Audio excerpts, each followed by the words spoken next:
당신을 괴롭히는 투자 고민 확 바뀐, 아주 양 확 바뀐 네. 아침엔 투자와 함께 하시죠. 수요일 허재입니다. 네, 안녕하세요. 우선입니다. 네.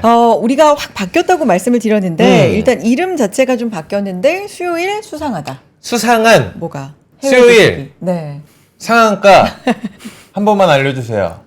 수상한. 몰라요. 난 알려줘. 수상한 아닌가요? 그거 아니에요? 그러니까 네. 수상한 어떤 해외 주식. 뭔가 포착되는 신호가 있다. 아니면 지금 이걸 사야 된다, 팔아야 된다, 뭐 시장 흐름이 지금 이렇다. 이 두 좋네. 분께서 알려주실 텐데. 사실 이 수요일 수상한이 들어온 이유가 있습니다. 여러분들이 이유가 국장 뭐예요? 진짜 쳐다보기도 싫다. 미국 가겠다 하시는 분들이 너무 많은데 네. 갔는데 무슨 종목이야? 큰 거 말고는 아예 모르겠어 하시는 분들이 계셔가지고 저희가 여러분들의 투자 고민 또 해외 주식은 어떨까 해가지고 저희가 이 코너 네. 신설을 했습니다. 우리가 보통 뭐 M7 이래서 정말 그렇죠. 대표적인 종목들 알고 물론 미국 시장에서 활발하게 거래하시는 분들은 뭐 많이 아시겠지만 보통은 우리가 많이 듣는 종목 위주로 듣잖아요. 처음 본 애들도 많아요. 그런데 네. 이 시간에는 조금 더 세심하게 안 들어본 종목 위주로도 또 발굴해 주신다고 하니까 네. 기대해 보겠습니다. 모셔볼까요? 자, 두 분 모셔보도록 하겠습니다. 저희가 한 주 건너뛰고 네. 두 번째 또 인사를 드립니다. 동동브라더스 한동엽 부장님, 이동규 부장님 모셔보도록 하겠습니다. 반갑습니다. 안녕하십니까? 네, 안녕하세요. 반갑습니다. 네. 해외 주식 중심으로 말씀을 해 주실 텐데 국내 주식도 오늘은 또 짧게 좀 짚어볼 필요가 있을 것 같습니다. 수상하다 말씀드렸는데 진짜 국내 시장처럼 최근에 수상한 게 있을까? 수상해요, 얘네들이. 이런 국내 생각이 주식 들고. 저는 그냥 아, 서운해요. 그래요? 예, 그래요? 수상한 것보다는 좀 서운하고. 수상하다, 서운하다, 뭐 화가 난다, 각종 좀 안 좋은 표현은 다 쓸 수밖에 없는 상황인데 그러니까 진짜 일단 뭐 2,500이 너무 많이 떨어졌는데 코스피가? 네. 코스피 0.9%대, 코스닥 지금 1.4%대 하락하고 있는 상황이고요. 네. 오늘 사실 제가 삼성전자에 대해서 전문가님들한테 이게 4만 원까지도 볼까요? 라는 질문을 했어요. 간혹 들을 때가 네. 있었는데 질문을 드리면서도 그냥 설마 하는 설마지. 마음으로 근데 예. 이제 한편의 어떤 가능성 측면으로 드렸던 질문이었거든요. 근데 지금은 정말 뭐 이러다가 이런 생각도 듭니다. 오늘 5만 1,000원도 찍었었거든요.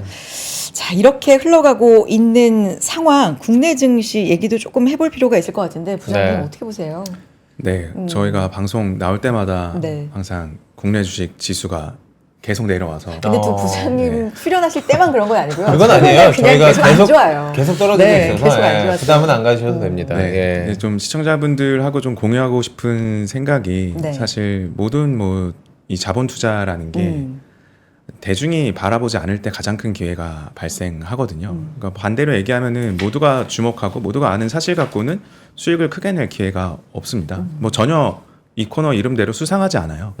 수상하려면 사실 부정론자가 훨씬 많아야 되고 그 안에서 기회를 발굴하는 게 가장 큰 이제 기회를 제공한 사례들이 굉장히 많았고 사실 지금 미국 시장에서 굉장히 많이 오르고 있는 종목들도 한때는 굉장히 부정론이 많은 종목들이었습니다. 그런 측면에서 지금 우리나라 시장이 굉장히 어렵지만 좀 글로벌 시장 말씀드리기 전에 내년에는 이 섹터만큼은 좀 관심 있게 보자라는 측면에서 국내에서 게임 산업을 한번 짧게 말씀드리고 가고 싶어요. 네. 아, 게임 산업이요? 네. 좋습니다. 당장 내일입니다. 부산 백스코에서 G스타라고 하는 뭐 글로벌리 사실 가전 전시회하면은 미국의 라스베가스에서 하는 CES가 있죠. 네. 뭐 국내에서 아직 뭐 글로벌 그 행사까지는 아니지만 국내에서 가장 큰 게임 행사가 바로 G스타입니다.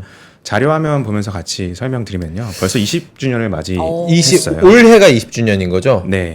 근데 사실 이 지스타의 기대가 좀 많이 큰 편인가요, 부장님? 왜냐면 요즘에 실적 나오는 거 보니까 네. 약간 양극화가 너무 심해지는 것 같아가지고 걱정도 좀 되거든요. 맞습니다. 어제 뭐 펄어비스 실적도 발표했는데 네. 굉장히 좀 실망적으로 네. 나왔고 뭐 사실 펄어비스뿐만 아니라 국내 게임 주식들이 다 좋지 않아요. 근데 앞서 말씀드린 대로 가장 어려울 때 좀 기회가 있을지를 판단하는 게 굉장히 좀 유효한 전략이 될 수 있을 것 같고 당장 내일 이제 지스타가 개막을 하니까 여기서 어떤 기회가 있을지 한번 짚고 넘어가는 건 유효할 것 같습니다. 네. 20주년 맞이해서 역대 최대 규모로 행사가 개최가 되고요. 이 행사가 이제 4일간 열리는데 이제 BTC관이라고 해서 이 기업과 이제 소비자가 연결되는 관이에요. 그러니까 쉽게 말해서 직접 게임을 해보는 전시관이죠. 이 규모가 가장 크게 성황리에 이제 진행이 될 것 같고 국내 게임 기업들 보면은 사실 당사에서 NH증권에서 크래프톤을 이제 커버리지 제외한 모든 게임 주식들을 보면은 영업이익이 급감합니다. 실제로 2020년도에 한 1.7조 원 정도 영업이익 규모에서 작년 기준으로 한 2,200억까지 빠졌으니까요. 굉장히 우리나라 게임 산업이 한때는 이 K컬처를 좀 주도하는 뭐 네. 그런 역할을 하다가 지금 굉장히 어려운 국면을 맞이하고 있고 저는 결론적으로 그 끝에 좀 와 있다라고 좀 생각을 하고 있거든요. 네. 그런 이유 중에 하나가 이번 지스타가 굉장히 크게 열리는 이유 중에 하나는 국내 게임사들이 그동안 이제 모바일 게임 중심에서 사실 이 부분을 많은 포션을 이제 중국의 게임 개발사들한테 뺏겼거든요. 네. 뭐 텐센트나 뭐 우리가 알고 있는 중국 게임들이 굉장히 많아졌는데 이 모바일 게임 중심에서 탈피하려고 하는 노력들이 굉장히 크게 이루어지고 있습니다. 인력 구조조정도 굉장히 크게 일어나고 있고 지금도 현재 진행 중으로 파악을 하고 있습니다. 그래서 사실 우리나라 K컬처 같은 경우도 BTS나 뉴진스가 등장하기 이전과 이후로 좀 구분할 수가 네. 있거든요. 분명히 K컬처가 꾸준히 성장을 해왔지만 어려운 국면은 있었어요. 근데 굉장히 큰 그 뮤지션들이 나오면서 새로운 국면을 맞게 되는데 게임 산업도 그런 비슷한 국면에 있는 것 같아요.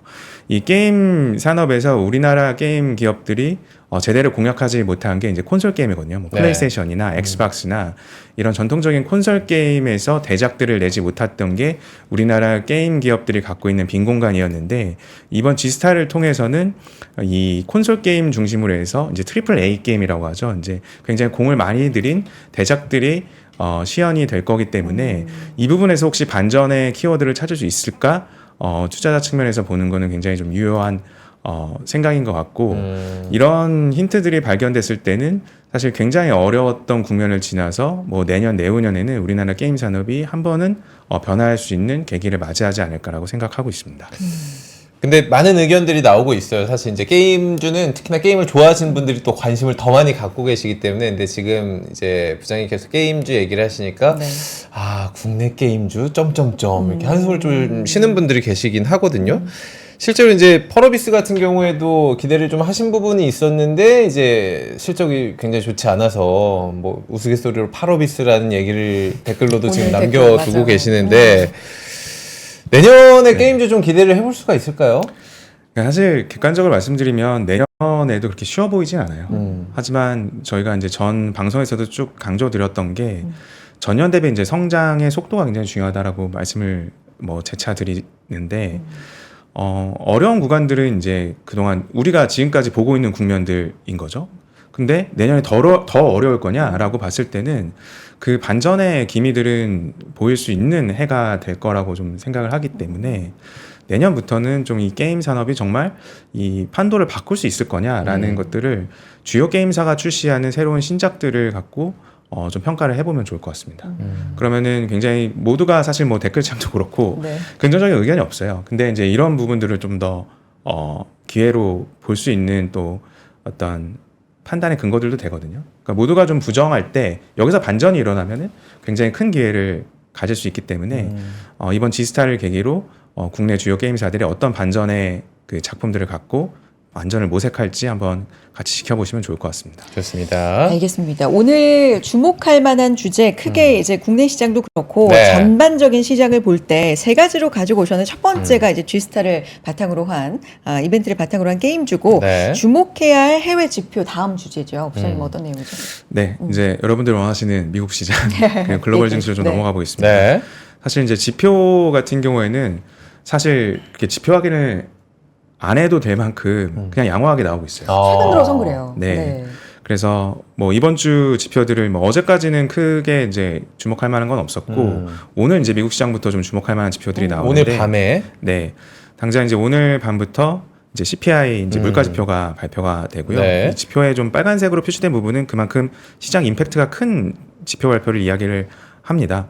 실제로 이제 요 옆에는 이제 한국 시간 발표 시간을 적어놨고요. 그래서 오늘은 물가 지표, 내일은 이제 고용 지표, 뭐 주간으로 항상 나오는데 주간 실업수당 청구 건수가 나오고 그리고 15일에는 이 연준 의장인 파월 의장이 이 포럼에 참석을 해요. 달라스에서 하는 포럼인데 글로벌 퍼스펙티브 디스커션에 이제 패널로 참여해서 뭐 최근 이제 연준 회의 이후에 어떤 사석에서의 추가적인 의견들을 좀 경청해 볼 수 있는 뭐 그런 시간들이 있습니다. 근데 전반적으로 지금의 미국 지표들은 노 랜딩이다. 그러니까 미국 경제 견조하다라는 것들을 지속적으로 확인해가는 그 작업들을 할 거기 때문에 네. 실적으로 큰 시장에 임팩트는 미치지 못할 것 같아요.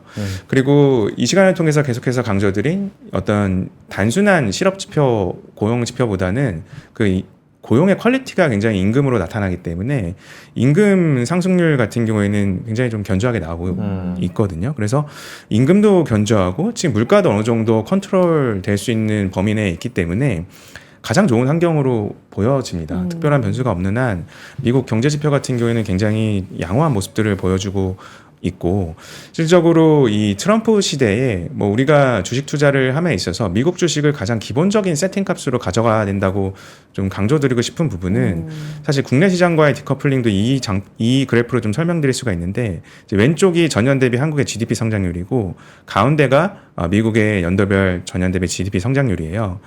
그러니까 23년도, 24년도 이렇게 비교해봐도 미국 경제가 훨씬 그 규모가 큼에도 불구하고 더 크게 성장하고 있습니다.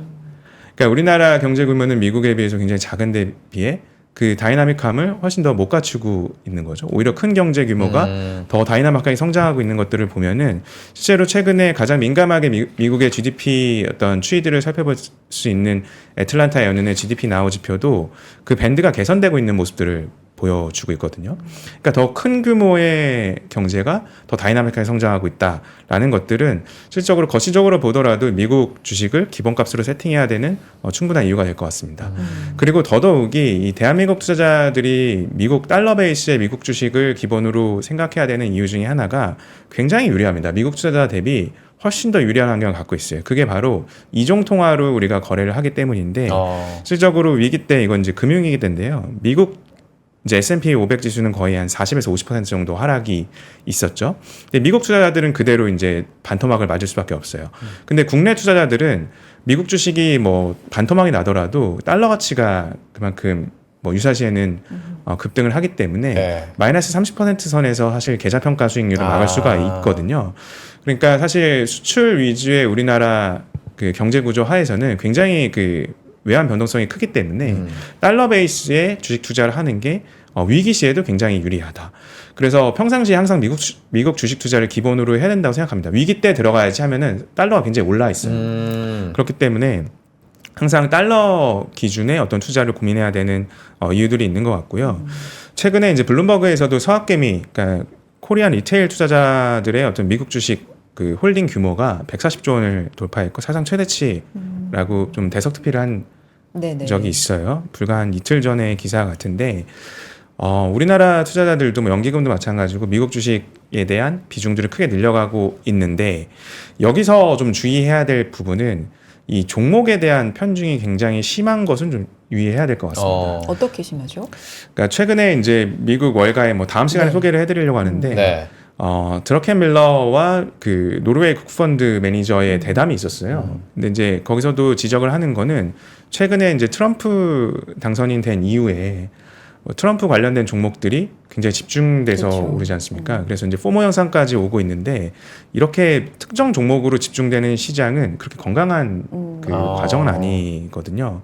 그렇기 때문에 한 종목, 특정 종목에 굉장히 쏠림 현상이 있는 거는 반대로 얘기하면 무너질 확률도 굉장히 좀 크다고 볼 수 있거든요. 그래서 특정 종목에 굉장히 쏠리는 건 굉장히 좀 지양해야 될 것 같고. 뭐 대표적으로 테슬라 뭐 이런 부분인가요?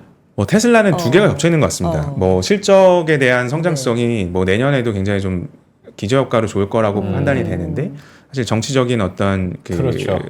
어떤 테마도 지금 같이 타고 네. 있는 거거든요.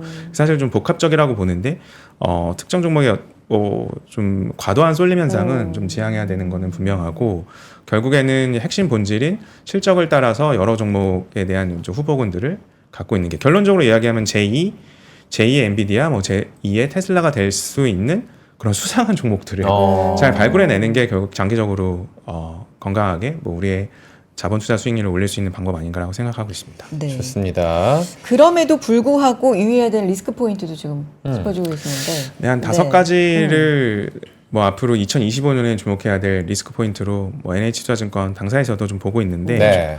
뭐 인플레이션이 의외로 높아질 확률 뭐 이런 것들을 지적을 하고 있고 뭐 그로 인한 이제 금리 경로가 뭐 저도 개인적으로 이 금리 인하에 대한 어떤 속도는 느릴 거라고 보고 있어요. 인플레이션이 사실 올라가면 안 되는 지금 컨트롤이 돼야 되는 국면에 있기 때문에 근데 하지만 이거는 좀 리스크보다는 우리가 봤던 굉장히 인플레이션이 급등했던 거는 코로나 이후에 어떤 그 공급 경로나 이런 게 꽉 막혔을 때에 바로 벌어졌던 인플레이션이거든요. 네. 그래서 사실 예전에 우리가 경험했던 굉장히 공포스러운 인플레이션은 앞으로도 좀 어려울 것 같다. 그래서 통제가 충분히 가능한 인플레이션 환경하에 있을 것 같고 대표적으로 좀 지적을 하는 게 이제 AI 캐즘. 네. 우리가 2차 전지 산업에서 캐즘이란 단어들을 굉장히 많이 들었는데 네. 일시적인 정체 국면을 이야기하거든요. 뭔가 이제 산업이 꼽히기 전에 약간의 정체 국면, 그 속도가 좀 줄어드는 국면을 이야기하는데 AI 같은 경우에는 결국에는 하드웨어 투자는 굉장히 많이 일어났어요. 엔비디아의 주가 상승에서 보듯이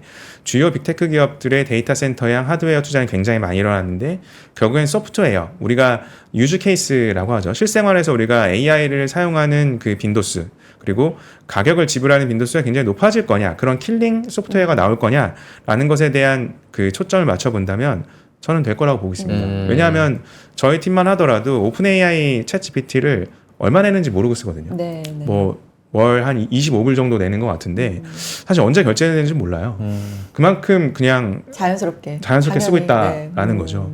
그런 부분들이 앞으로 뭐 자율주행 분야나 다른 부분에서도 굉장히 많이 적용이 될 거기 때문에 이 부분들은 정체 국면이 오지 않을까라는 어떤 위기감보다는 앞으로 더 확산될 거다라고 보는 게 좀 유효할 것 같습니다. 미국 시장에 꼽는 리스크 포인트 지금 뭐 한 4-5가지 정도 정리해 주고 네. 계신데 거기에 비싸진 가격 레벨대는 포함이 안 되나요? 좀 부담스러운 국면으로 우리가 느끼는 부분 중에 하나가 네. 특정 섹터와 종목에 굉장히 좀 그 몰림이 심해서 그런 걸 것 같아요. 근데 이제 우리가 지금 미국 시장이 굉장히 좋은 이유 중에 하나는 결국 실적으로 다 올린 거거든요. 그리고 반대로 뭐 금리가 내려왔다고 해서 유동성이 굉장히 풍부해져서 또 올라온 것도 아닙니다. 유동성 국면도 아니고 실적으로 올라온 거기 때문에 뭐 좀 여러 가지 뭐 리스크 포인트들은 짚을 수 있겠지만 그 리스크 포인트들이 사실 올해부터 우리가 우려해왔던 것들이에요. 그러니까 사실 모두가 아는 리스크 포인트들은 그렇게 시장에 임팩트를 줄 것 같지는 않고 앞으로 좀 경계해야 되는 거는 트럼프 당선인 이후에 트럼프 수혜주와 관련된 것만 조명이 많이 됐거든요. 그러면 이게 일장일단이지 않습니까? 트럼프 행정부가 갖고 있는 시장에 부정적인 그 임팩트를 줄 수 있는 것들 분명히 있어요. 그렇죠. 그런 부분들도 우리가 앞으로 항상 그 리스크 포인트로 점검을 해야 되는 부분이지 않을까 싶고 앞으로는 좀 그런 부분들이 조금 더 부각될 가능성이 좀 있다고 봅니다. 네. 먼저 긍정적인 부분들이 선반영됐기 때문에 그러면 안 좋은 부분은 뭐지? 좀 부담을 줄 수 있는 부분들은 뭐지? 그렇지. 예를 들어 뭐 당선 이후에 어떤 공약했던 것들이 진행되는 과정에서 뭔가 외교적인 마찰이라든지 또는 다른 것들을 자극할 수 있는 요인들은 없을까? 이런 부분들이 앞으로는 좀 주목이 될 거라고 봅니다. 좋습니다. 네. 다음 이슈 넘어가 보도록 하겠습니다. 저는 오늘 댓글창 굉장히 활발해서 여러분들께도 좀 물어보고 싶습니다. 네. 아침에 비트코인 관련해가지고 정말 많은 기사가 있었는데 이런 기사가 있더라고요. 15년 동안 반지하 20만 원 월세 살면서 8억을 모았다. 오. 이걸로 지금 비트코인 들어가야 되나요? 라는 사연이 올라왔더라고요. 이게 기사화가 됐는데 찐 사연이에요? 찐 사연이. 오. 실제로 많은 분들이 8만 달러 찍고 9만 달러 찍고 이거 10만 달러 넘어가겠다. 그러니까. 지금이라도 들어가야겠다라고 생각하시는 분들 계시거든요.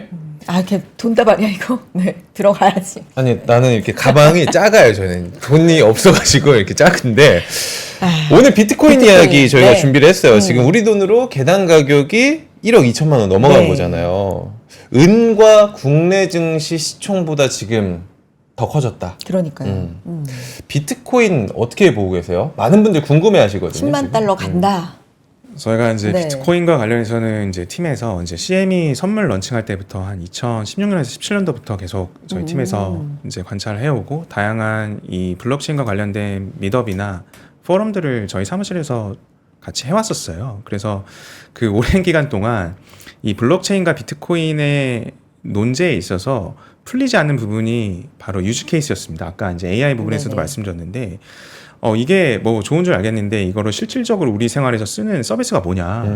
뭐 예를 들어 인터넷이 되고 스마트폰의 시대가 개화되면은 뭐 쉽게 생각해서 뭐 카카오톡이라도 하든지 이걸로 예를 들어 배달 딜리버리 서비스라도 하든지 이런 O2O 서비스를 이용할 수 있는데 블록체인을 통해서 과연 우리가 어떤 서비스를 향유하고 있느냐가 아직까지 풀리지 않는 그 문제예요.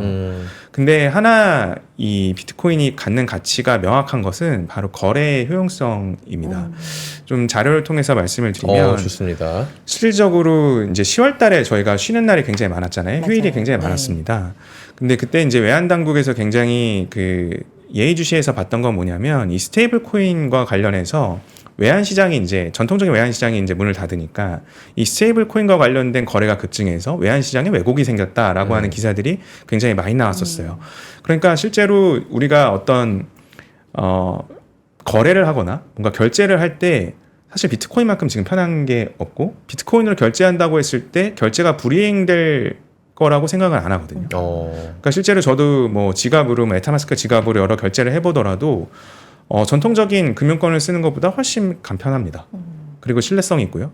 그러니까 아예 신뢰성이 고려하지 않아도 되니까 트러스트리스라고 표현을 할 만큼 무신뢰성이라고도 표현을 하거든요. 그러니까 이런 결제 부분에서는 확실히 비트코인을 기반으로 한 블록체인 시스템이 인정을 받고 있는 국면인 것 같습니다. 그래서 이런 효용성 부분에서는 저는 비트코인의 가격은 뭐 지금보다 더 많이 뭐 급등할 거예요 이런 뭐 의미 없는 예견보다는 그 가치는 충분히 제도권에서도 인정을 받고 있다라고 말씀드리는 게 지금의 국면을 설명드릴 수 있는 과정인 것 같습니다. 네.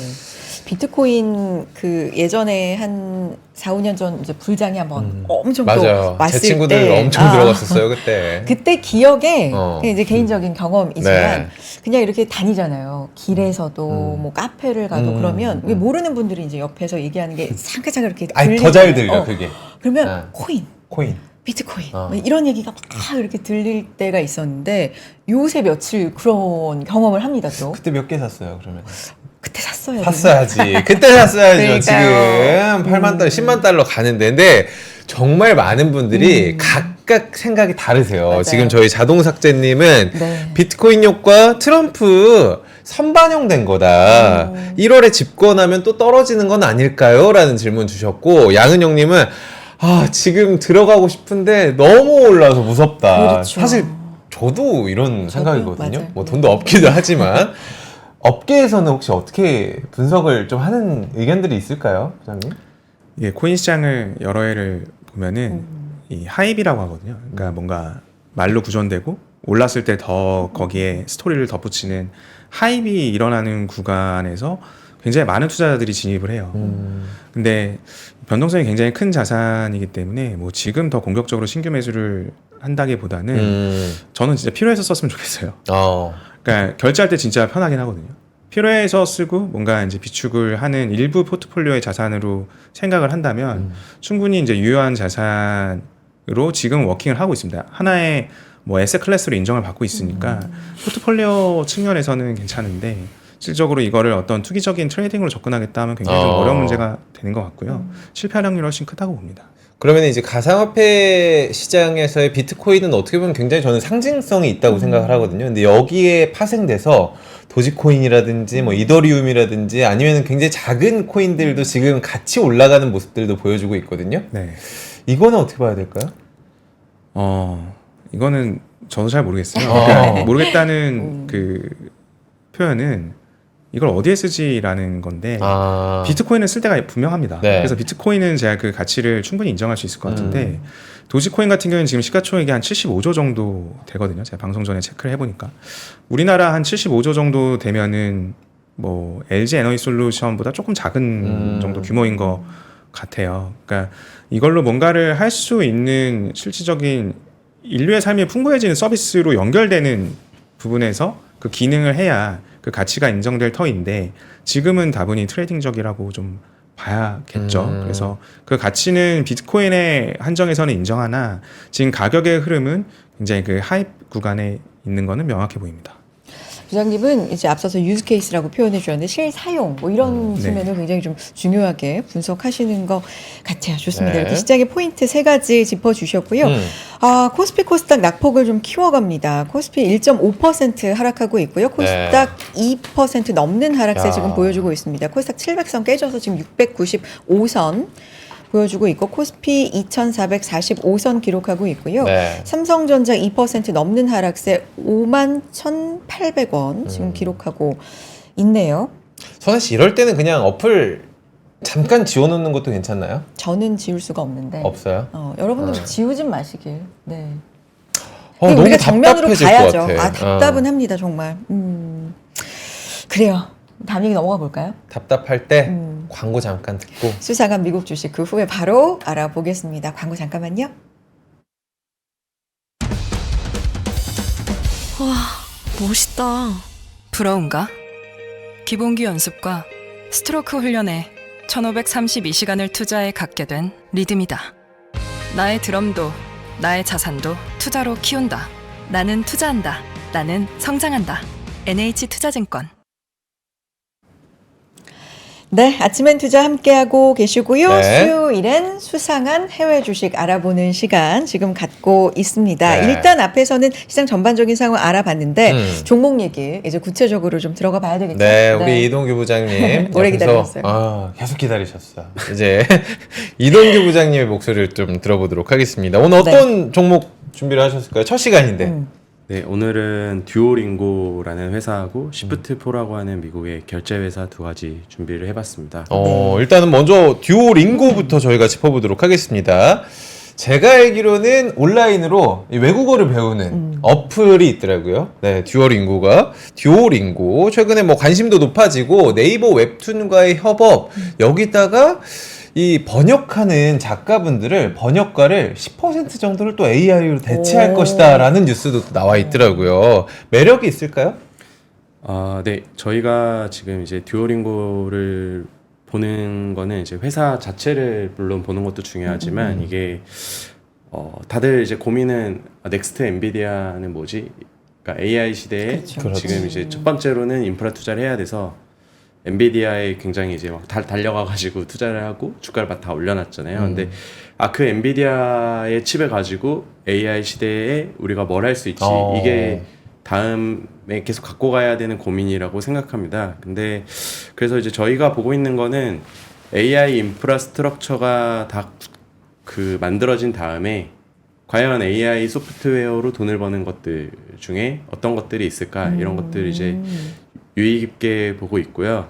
뭐 가장 대표적인 게 뭐 자율주행이라든지 이런 부분들이 있을 텐데 그거보다는 이제 실제로 AI를 적용해서 돈을 벌고 있는 회사가 나왔다면 그러면 주가는 어떻게 움직일까? 그리고 뭐 어떻게 반응할까? 이런 이제 관점에서 듀오링고라는 회사를 좀 준비를 해봤습니다. 알겠습니다. 부장님 마이크를 조금만 이렇게 앞쪽으로 네네네 당겨주시면 조금 더 목소리가 잘 들릴 것 같아요. 맞아요. 더 낭낭하게 저희가. 듀오링고 알아보겠습니다. 앞서서도 뭐 재무님이 너무 잘 설명을 해주셨는데 네. 보면은 투자 의견, 뭐 목표가 이렇게 상향하는 곳도 월가에서는 좀 있는 것 같은데. 네. 정말 수많은 회사가 있잖아요. 미국 주식 중에서도. 그렇죠. 오늘 첫 시간에 듀오링고를 집중해서 봐야 되는 이유 이제 하나씩 의미가 좀 있을 거예요. 네네 꺼내봐 주세요. 설득을 좀 해주시죠.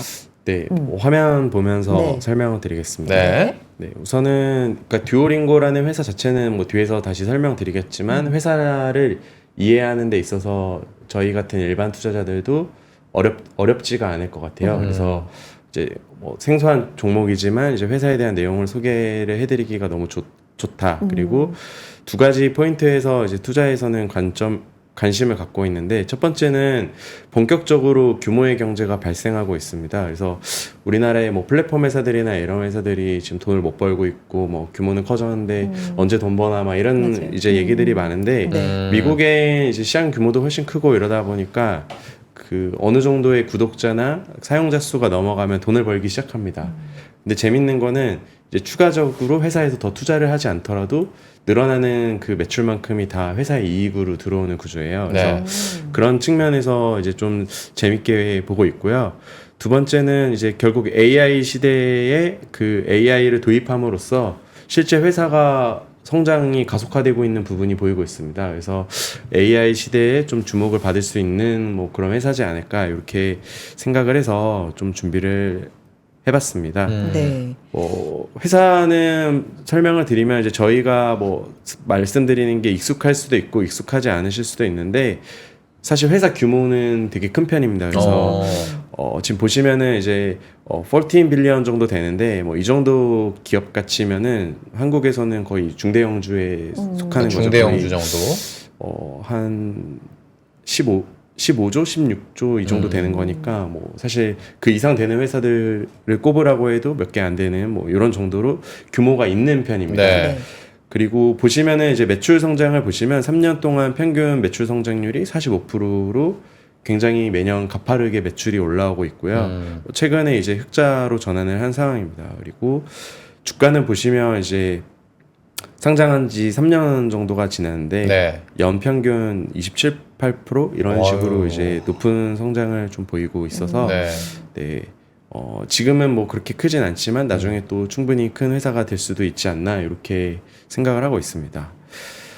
회사 현황인데 보시면 이제 매출이 가파르게 오른다고 말씀을 드렸는데 네. 그 노란색 막대 그래프가 실제 회사의 매출 그래프입니다. 보시면 뭐 3개월 단위로 빠지지 않고 계속해서 매출이 올라가는 모습을 예쁘게 올라가고 그러네요. 있네요. 네. 보이고 있고요. 이제 밑에 있는 그 파란색 주황색 그래프가 영업이익이나 순이익인데 보시면은 이제 적자를 기록하다가 흑자로 돌아서서 이제 계속해서 흑자가 네. 늘어나는 구조입니다. 그 보라색이랑 초록색은 이제 회사의 매출과 관련 있는 지표인데 먼저 MAU라고 돼 있는 거는 한 달에 한 번이라도 들어와서 접속하는 사람의 수가 얼마냐 이런 숫자인데 보시면 1억 명이 넘는 사람이 이제 사용을 하고 있습니다. 그러니까 지속적으로 어쨌든 한 달에 한 번씩 최소한 들어오는.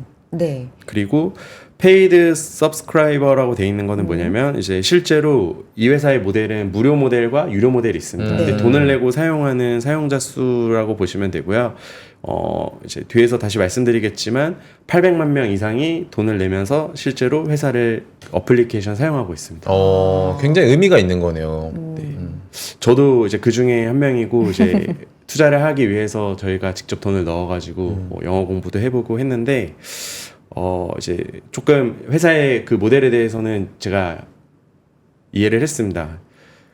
어떻게 이해를 했냐면 네. 그 비즈니스 모델은 크게 이제 두 가지입니다. 그래서 무료 구독자가 있고 유료 구독자가 있습니다. 그래서 무료 구독자는 그 무료로 하는 대신 하루에 학습할 수 있는 양을 정해주고 이 이상을 하려면 광고를 계속 봐야지만 할 수 있게 해줬는데 1억 명 이상이 한 달에 한 번씩 하고 그 다음에 매일 사용하는 사람이 이 중에 20%는 매일같이 들어와서 공부를 하는 사람들입니다. 네. 그래서 엄청 넓은 광고 시장을 갖고 있어서 이제 그런 부분이 있고요. 실제로 이제 광고 보는 것도 귀찮다. 그래서 돈을 내고 사용하는 사람들이 860만 명 정도가 됩니다. 그리고 이제 최근에 한국에서 보시면 듀오링고 테스트가 영어 그 공인 성적의 하나의 토익 점수처럼 이제 기준으로도 사용되는데 그래요? 그 인증 시험을 직접 만들어서 이제 글로벌리 시험을 그 치러서 그 시험 볼 때마다 내는 시험료를 받는 이런 수익 모델이 있습니다. 이제 취업할 때는 이제 또 듀오링고 점수 가져가는 친구들도 있겠네요. 네, 물론 인정을 하느냐 아니냐 뭐 그죠. 네. 있겠지만, 네. 이 시험 모델 자체는 이제 매출 네. 비중이 크진 않은데 이제 그 정도로 인지도가 올라오고 있다라는 거를 알아주시면 될 것 같고요. 광고는 수익 모델은 다음과 같습니다. 크게 두 가지 모델이 있고 네. 듀오링고 플러스라고 하는 모델은 월 구독료로 12불 정도 됩니다. 뭐 한국으로도 거의 똑같은 돈이고요. 연간으로 따지면 이제 83불이어서 뭐 계산해 보면 대략 한 12만 원, 뭐 그 정도 수치가 되는 거죠. 그래서 1년에 그만큼 내면 그냥 이제 그 올라와 있는 그 광고를 제거하고 학습을 이제 할 수 있게 그렇게 이제 되어 있는 기능입니다.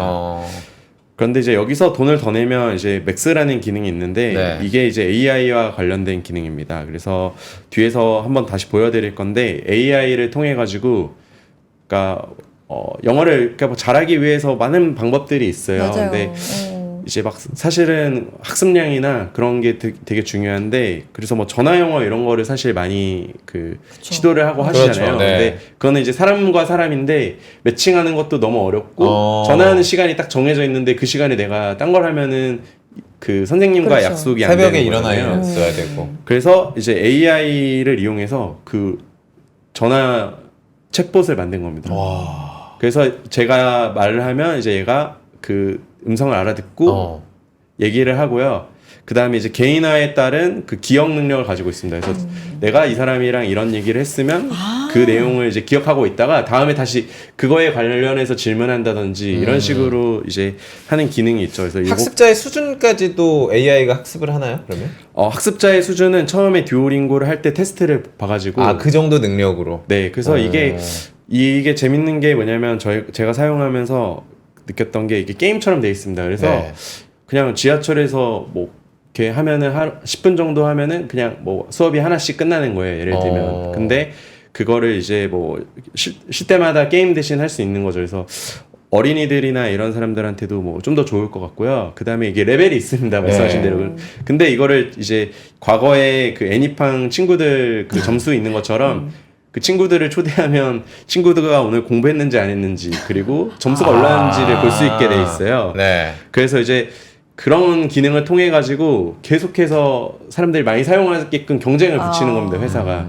그러니까 이제 이 정도의 유저를 보유하고 있고 매일같이 접속을 할 수밖에 없는 이제 그런 마케팅을 잘 하고 있다 이렇게 이제 보시면 될 것 같고요. 네. 채팅창에 많이들 그래도 사용해 보셨나 봐요. 흥 부자님도 돈 내고 써보신 것 같고, 네. 그리고 이런 걱정도 하시네요. 이제 설명을 워낙 잘해주시니까 이러다 일자리 진짜 다 잃겠다. AI 때문에 뭐 이런 걱정도 해주시는데 계속 가보죠. 이게 지금 광고해 주시는 게 아니라 실제로 이 주식에 대해서 어떤 맞습니다. 점을 이제 봐야 되는지 실제 써보시고 또 포인트 말씀해 주시는 거니까요. 다음 포인트 뭐가 있을까요? 네, 그래서 이제 이 회사는 그러니까 신규로 예를 들어서 저희가 3명이 사용했다가 1명의 더 사용자가 느는데 돈이 들지 않습니다. 그러니까 어플리케이션은 그냥 제가 뭐 1명 추가로 깔 때마다 돈을 내는 게 아니라 지금은 이제 입소문이 나서 광고를 하지 않더라도 사람들이 들어와서 이제 사용하고 근데 보니까 내 친구가 있어서 자꾸 자극하고 이렇게 되는 거죠. 그래서 이제 그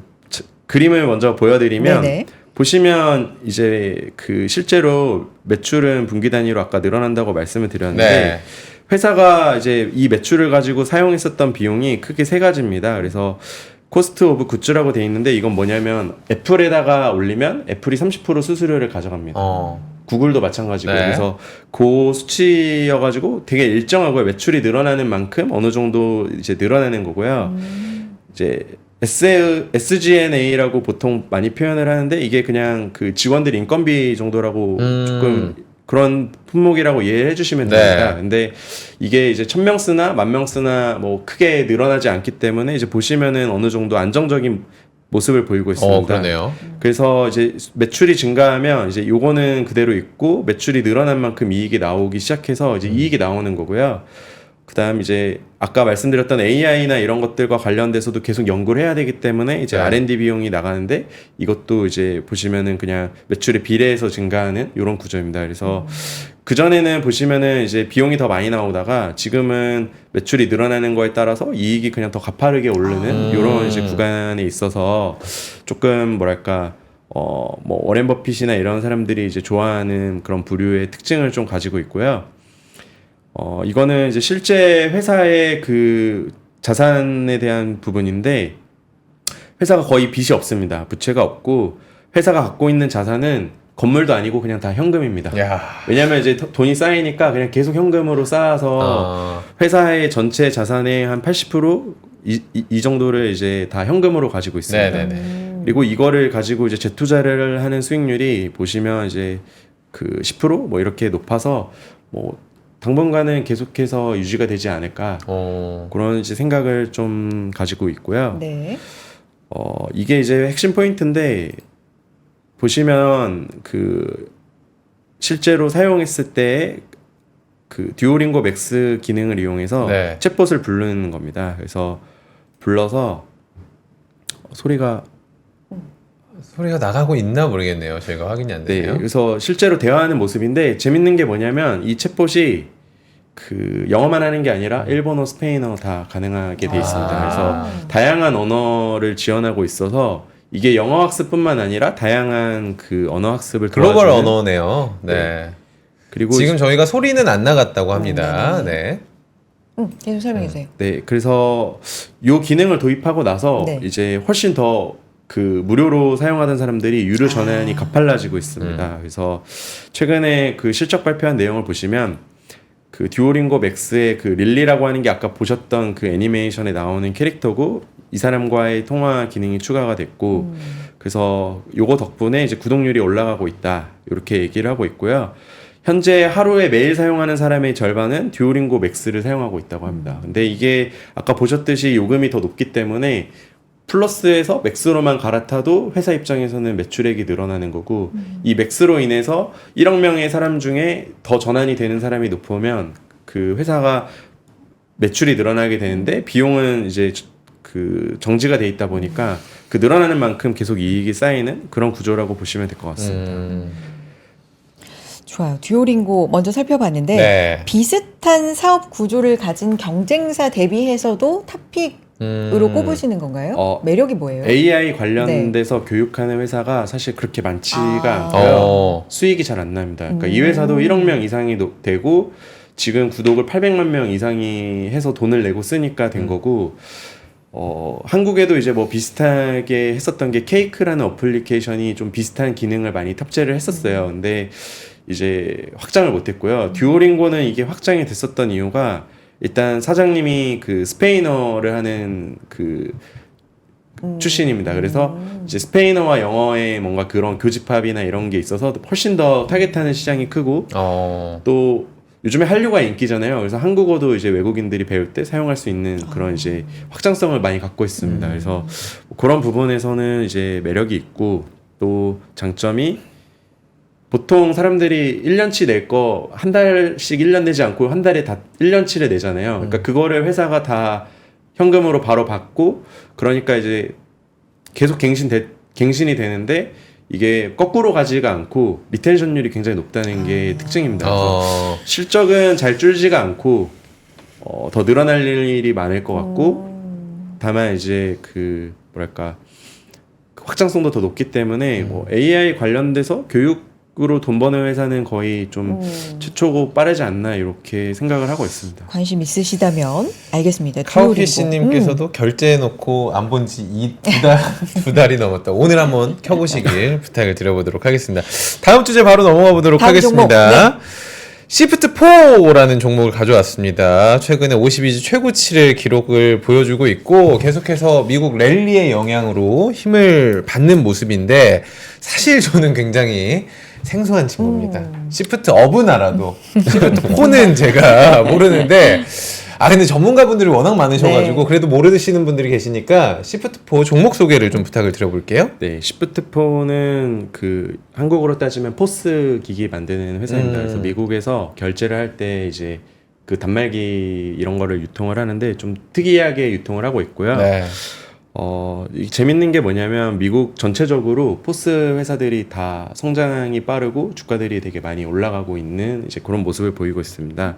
근데 그 중에서도 가장 이제 저평가된 회사여가지고 저희가 그 눈여겨서 좀 보고 있고요. 네.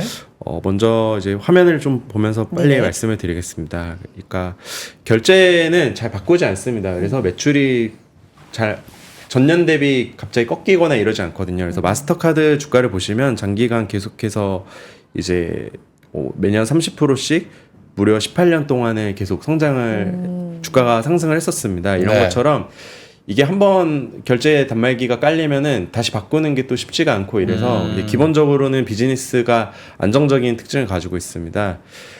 그런데 이제 최근에 포스기기 관련된 회사들이 빠르게 성장하는 이유가 뭐냐면 네. 이게 저는 한국인으로서 처음에는 이게 이해하기가 너무 어려웠어요. 네. 왜냐면 한국은 뭐 다 카드 쓰고 결제하고 이러는데 이게 왜 한국에서는 성장률이 잘 안 나오거든요. 한국에 있는 회사들이. 근데 미국에 있는 회사들이 이제 성장률이 빠르게 나와서 이게 도대체 한국은 아닌데 미국은 왜 그럴까 이런 것들을 이제 많이 고민해 봤는데 한국이랑 미국이 다른 게 한 가지가 결정적인 한 가지가 있더라고요. 네. 뭐냐면 팀 문화입니다. 팁.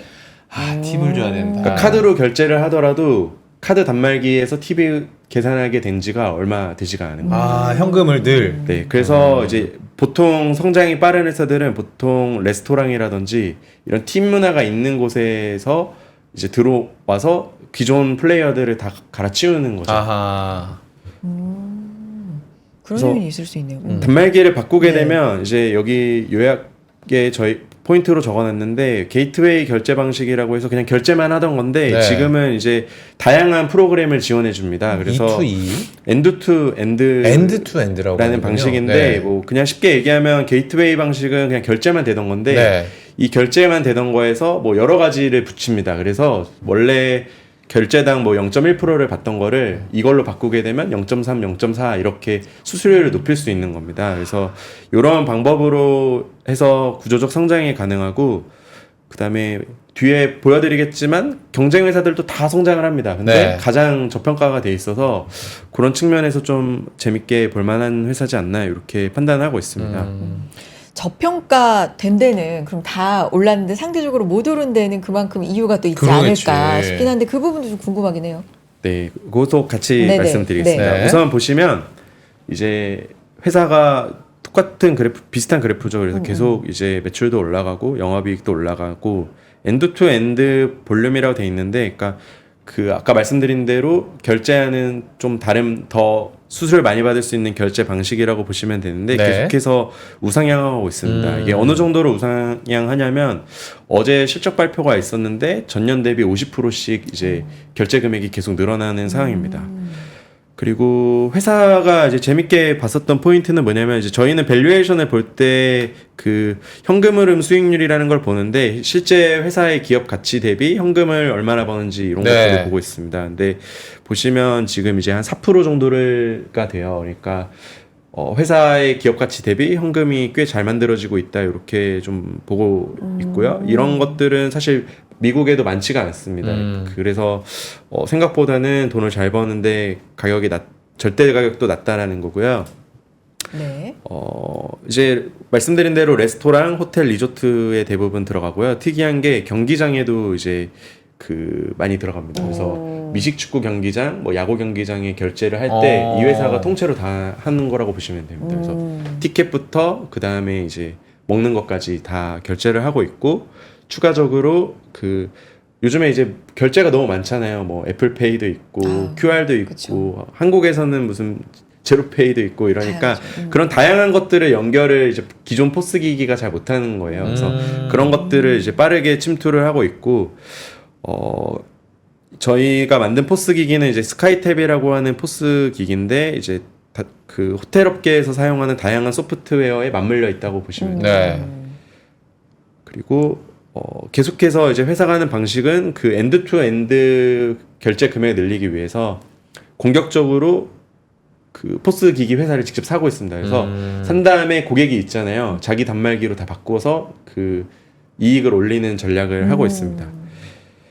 그래서 게이트웨이 방식과 엔드 투 웨이 방식인데 그냥 뭐 어려우니까 쉽게 생각하면은 엔드 투 엔드 방식으로 바꾸면 4배에서 5배 정도의 높은 이익을 더 가질 수 있다. 이렇게 이제 보시면 될 것 같고 회사가 실제로 이런 회사들을 인수해서 고객을 이제 그 갖고 온 다음에 그거를 이제 엔드 투 엔드 방식으로 전환해서 매출이나 이익 상승을 이끌고 있다. 이렇게 이제 봐주시면 될 것 같습니다. 결국에는 기존에 있던 회사들을 야금야금 먹어가면서 본인들의 서비스로 다 지금 교체를 하는 걸로 시장을 또 맞습니다. 그러니까 고객을 사는데 번 돈으로 고객을 사는데 쓰고 그 다시, 고객으로 다시 네. 돈을 더 많이 벌면 또 그러니까요. 고객을 사는데 아. 돈을 쓰는 그런 회사라고 보시면 될 것 같습니다. 좋습니다. 밸류 얘기 좀 마무리를 해주세요. 네. 왜 저평가되어 있는 겁니까? 요인이 있을 텐데. 네, 이게 토스트라고 하는 미국의 그 포스 기기 회사가 있는데요. 네. 찾아보시면 아시겠지만 올해 가장 많이 올랐었던 미국 주식 중에 하나입니다. 근데 이 회사는 이제 레스토랑의 단말기뿐만 아니라 그 레스토랑을 종합 관리할 수 있는 솔루션 제공해 줍니다. 예를 들면 직원들 근태 관리, 알바들 직원 근태 관리라든지 이런 것들을 그냥 다 포스 기기에 붙여놓고 야. 핸드폰으로 갖고 가서 직원들이 단말기 없이도 뭐 결제하게 한다든지 이런 식으로 이제 혁신을 하고 있어요.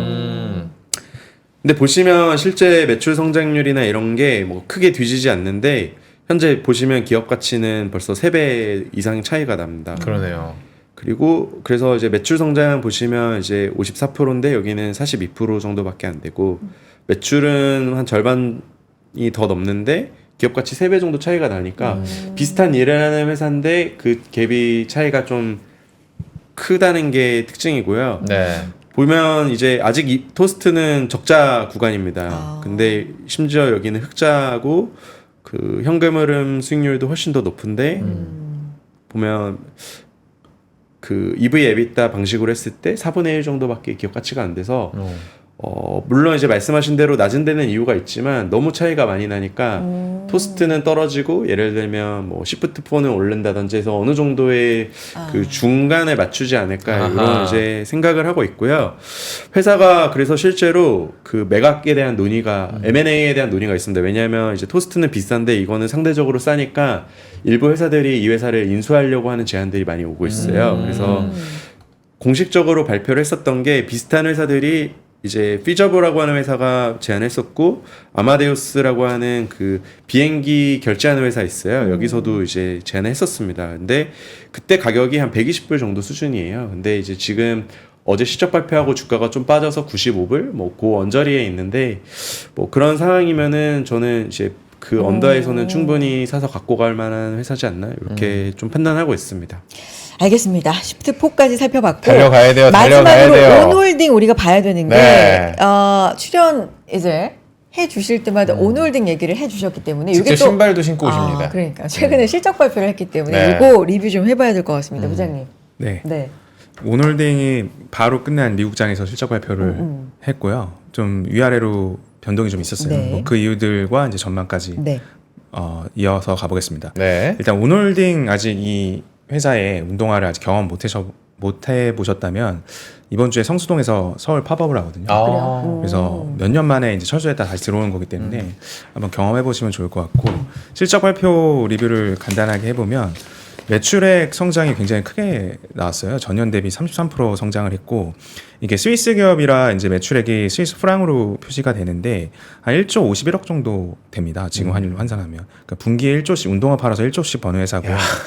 연간 전망도 올렸어요. 32% 올렸습니다. 네. 그만큼 이제 장사가 잘 된다라는 거고요. 애초에 세웠던 연간 전망을 끌어올렸으니까요. 근데 중요한 게 이제 팬덤 기반의 이제 영업 확장인데 이걸 D2C, 그러니까 다이렉트 투 커스터머, 그러니까 소비자한테 직접 한다는 거죠. 뭐 나 대신 팔아줄 사람 필요 없어. 우리 팬 있으니까 우리가 직접 팔게. 그러니까 이제 영업이익률이 굉장히 높은 거죠. 그게 바로 옆에 있는 매출 총이익률로 이어지는 거고요. 이 회사가 증시에 상장한 지는 한 3년 정도 지났습니다. 그 기간 동안 최고치의 매출 총이익률을 기록을 했고 매출 성장 추이도 굉장히 잘 나왔습니다. 근데 아직은 좀 더 그 확장할 수 있다고 보는 좀 긍정적인 시그널은 뭐냐면 아직까지도 북미 지역 판매 비중이 커요.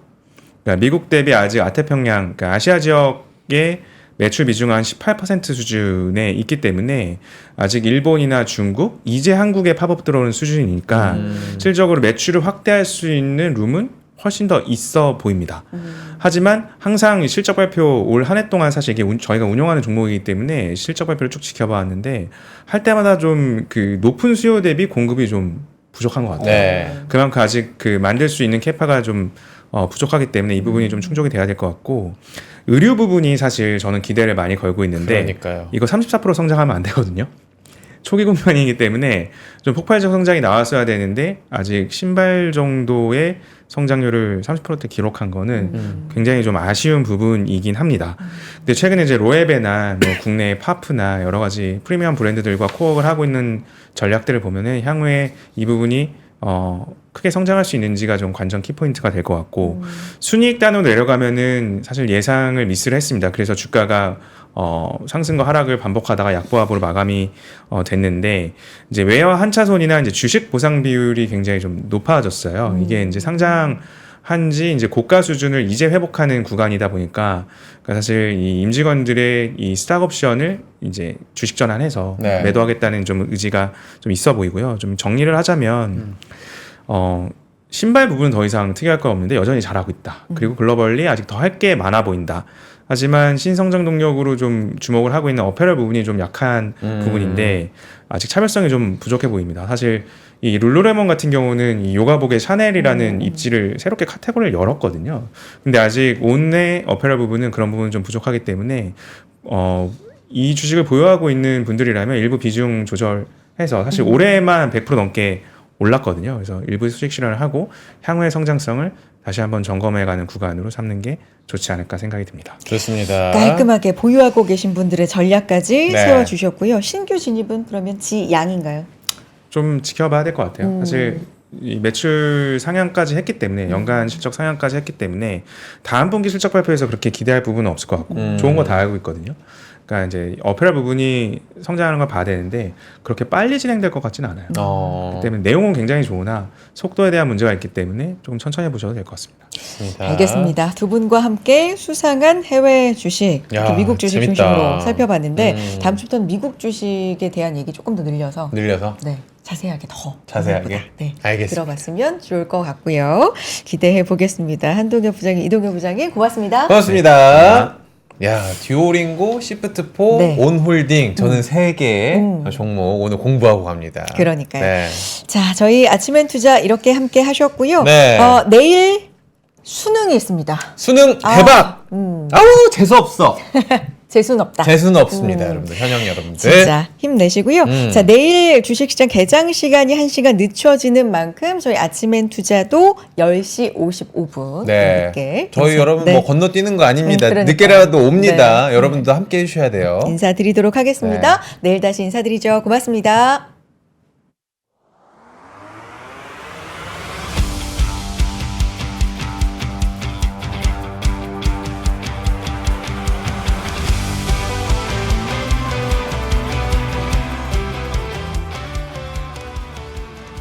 삶의 격을 높이는 9가지 지혜를 함께 나눕니다.